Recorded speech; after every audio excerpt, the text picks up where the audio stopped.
हमारे समाज में हमारे आसपास हर दिन कई तरह के जुर्म होते हैं, जिनमें कई ऐसे संगीन मामले भी शामिल होते हैं जिन्हें दशकों तक भुलाया नहीं जा सकता। ऐसी ही एक वारदात थी बिहार का चर्चित शिल्पी गौतम मर्डर केस या कहें सुसाइड, जिसे साल 1999 में अंजाम दिया गया था। ये एक ऐसी उलझी हुई वारदात थी जिसे सीबीआई ने भी सुसाइड बताकर अपना काम पूरा कर दिया था। इसके बाद ये केस बंद कर दिया गया था। क्राइम डायरी में इस बार आपके लिए पेश है कहानी उसी शिल्पी गौतम डेथ मिस्ट्री की। बिहार की राजधानी पटना में रहती थी शिल्पी जैन, जो बहुत खूबसूरत और स्टाइलिश थी। वो मिस पटना भी थी। एक दिन वो रिक्शा में बैठकर अपने इंस्टीट्यूट जा रही थी, तभी उसे अपने बॉयफ्रेंड गौतम सिंह का एक दोस्त रास्ते में मिल गया। उसने शिल्पी को इंस्टीट्यूट छोड़ देने की बात कही। चूंकि शिल्पी उस लड़के को गौतम की वजह से पहले से ही जानती थी, लिहाजा वो उसके साथ गाड़ी में सवार हो गई। लेकिन वो लड़का शिल्पी को इंस्टीट्यूट ले जाने की बजाय पटना के बाहरी इलाके में मौजूद फुलवारी शरीफ के वाल्मी गेस्ट हाउस ले गया। जब शिल्पी ने उस लड़के से वहां जाने की वजह पूछी तो उसने कहा कि गौतम भी वहीं पर मौजूद है। गौतम के वहां मौजूद होने की बात सुनकर शिल्पी शांत हो गई।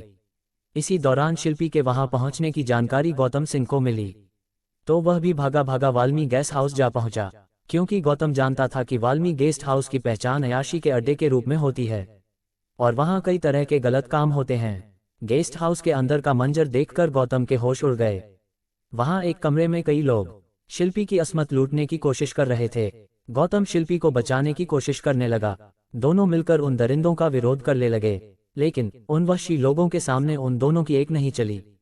बताया जाता है कि पहले वहां शिल्पी के साथ सामूहिक बलात्कार किया गया और फिर उन दोनों की गला दबाकर हत्या कर दी गई। उधर जब देर तक शिल्पी इंस्टीट्यूट से घर नहीं पहुंची तो परिवार के लोग परेशान हो गए और उसके दोस्तों जानने वालों को फोन करने लगे, मगर उन्हें शिल्पी की कोई खबर नहीं मिली। थक हार कर शिल्पी के घरवाले पुलिस के पास जा पहुंचे, मगर अगले रोज तक भी पुलिस को उसका कोई सुराग नहीं मिला। वो 3 जुलाई 1999 का दिन था। रात के 9 बजे थे। बिहार की राजधानी पटना में गांधी मैदान थाना इलाके में आने वाले एक बड़े बंगले में 2 लाश मिलने की खबर पुलिस को मिली।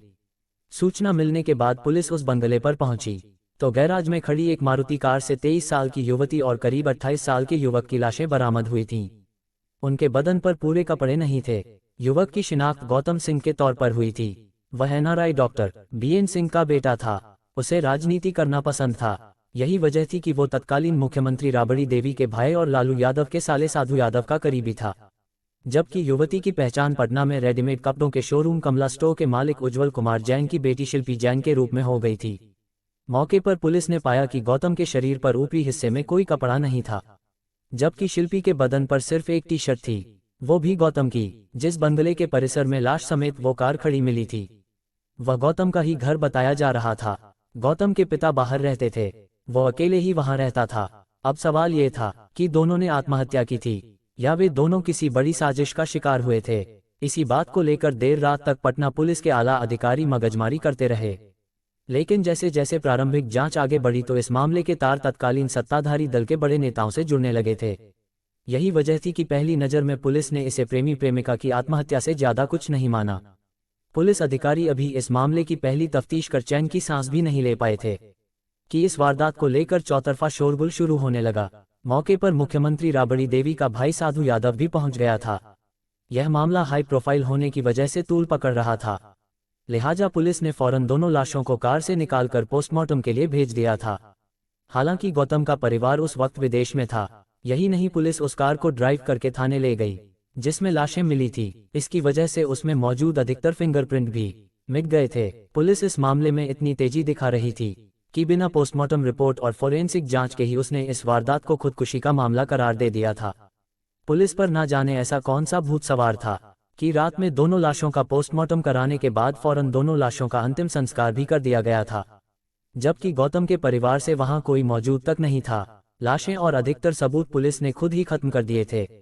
लेकिन जब शिल्पी और गौतम की पोस्टमार्टम और फॉरेंसिक रिपोर्ट सामने आई तो इस मामले से जुड़े सभी पुलिस वालों के होश फाख्ता हो गए, क्योंकि उन दोनों की पोस्टमार्टम रिपोर्ट उनके साथ की गई दरिंदगी की गवाही दे रही थी और पुलिस के तमाम दावों को झूठला रही थी।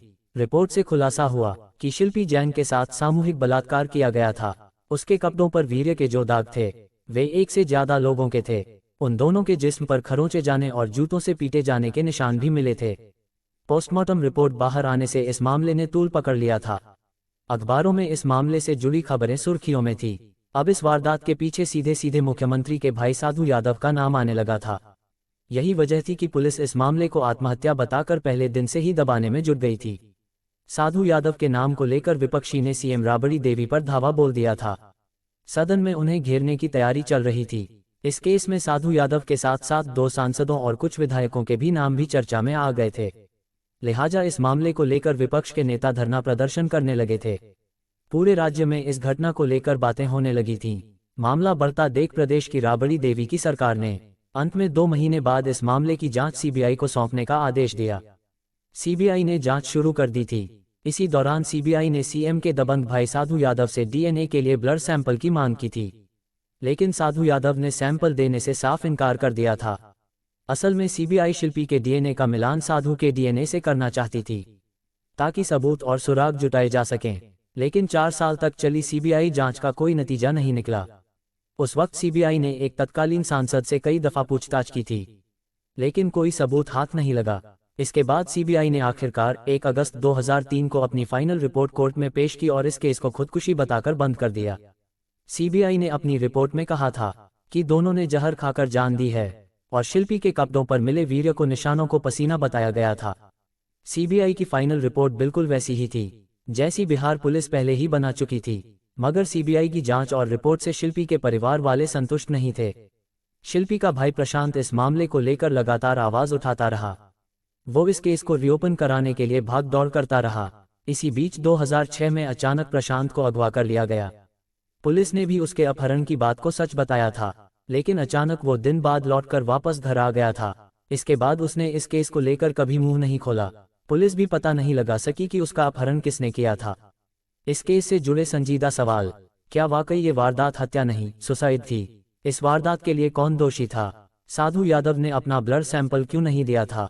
2006 में शिल्पी के भाई का अपहरण किसने किया था? बंद गैराज के अंदर गाड़ी में लाशें होने की सूचना पुलिस को किसने दी थी?